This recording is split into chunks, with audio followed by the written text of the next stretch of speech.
माननीय मुख्यमंत्री योगी जी, उन्होंने कहा कि जब हिंदू धर्म पर कोई आपत्ति आती है तो उसको कोई साथ देने वाला नहीं रहता। सब अपने अपने या तो मोबाइल अधिकारी मोबाइल बंद कर लेते, उसको अलग थलग छोड़ दिया जाता है। किसी के ऊपर संकट आए और उस समय आप अपना मोबाइल फोन बंद करके भाग खड़े होंगे और फिर उम्मीद करेंगे कि वह आपके साथ खड़ा होकर के कार्य करेगा, कभी नहीं करेगा। हिंदू विश्वास क्यों टूटा है, उसके पीछे कारण यही है। वह व्यक्ति अकेले पड़ जाता है, सामूहिक रूप से हम लड़ना नहीं सीखते।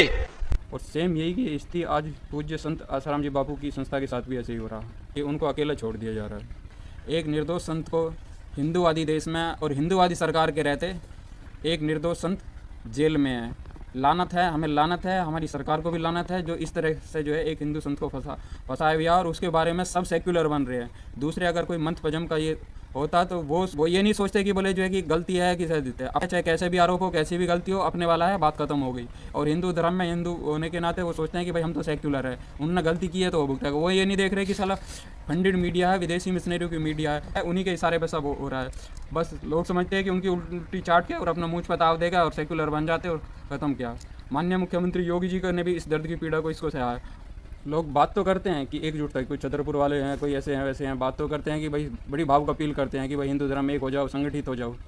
लेकिन जब कोई ये बात किसी हिंदू धर्म के संत के साथ कोई करता है, उनकी प्रशंसा कर रहा है और कोई हिंदू संत के लिए आपत्तिजनक शब्द बोल रहा है, तब उनकी बोलती बंद हो जाती है, मुँह सिल जाता है और बात करते हैं कि लंबी चौड़ी हिंदू संगठित हो जाओ।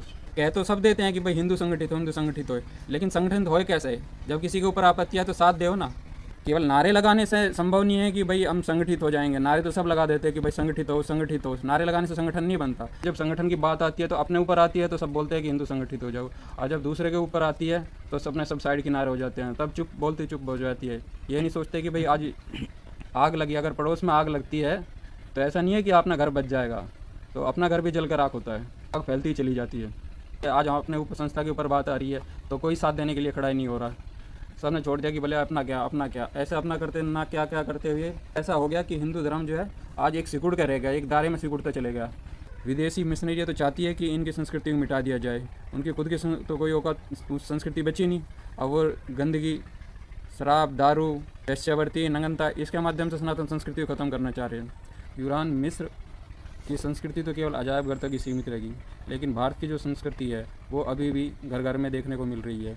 कारण क्या है कि सनातन संस्कृति किसने बचा के रखी है? वो हिंदू संतों के माध्यम से बची हुई है। ऐसा नहीं कि सनातन संस्कृति किसी नेता ने बचा के रखी, किसी और कारण से बची है, किसी दबंग आदमी की नहीं। और संतों को टारगेट इसीलिए किया जा रहा है कि ये संस्कृति भी दबा दी जाए, लेकिन ऐसा संभव नहीं है। एक कार्यक्रम में हज़ारों लोग घर वापसी कार्य किया तो बापू जी ने किया, और आज उन्हीं बापू जी को, एक संत को, निर्दोष संत को जेल में रखा हुआ है।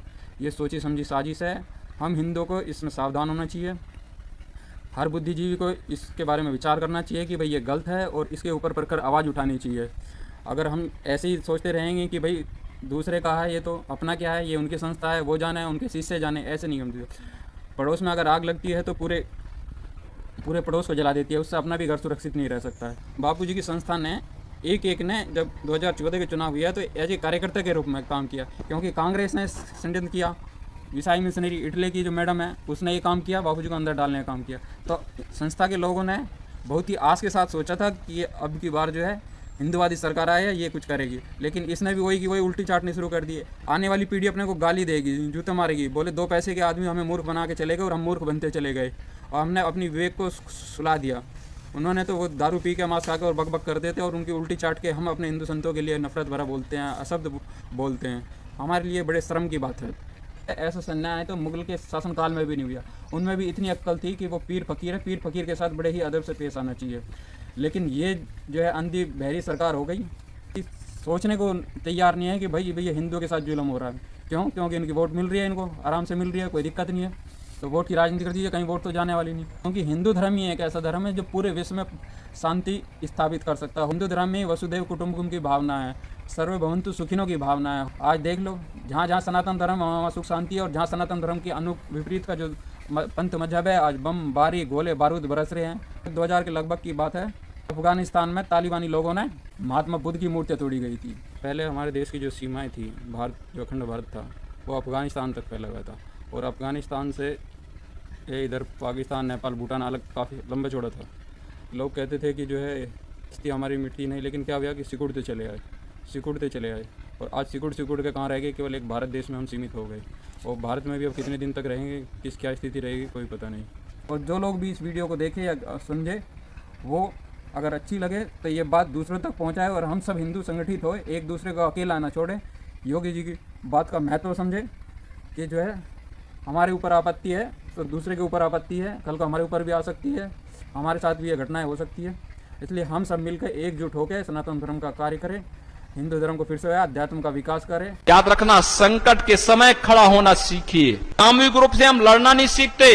विपत्ति के समय अगर हम संगठित होकर के कार्य करना नहीं सीख सकते, सहयोग करना नहीं सकते, तो फिर कैसे उम्मीद कर सकते हैं कि सहयोग, उन सब का सहयोग संगठित होकर के आपके इस अभियान के साथ मिलेगा।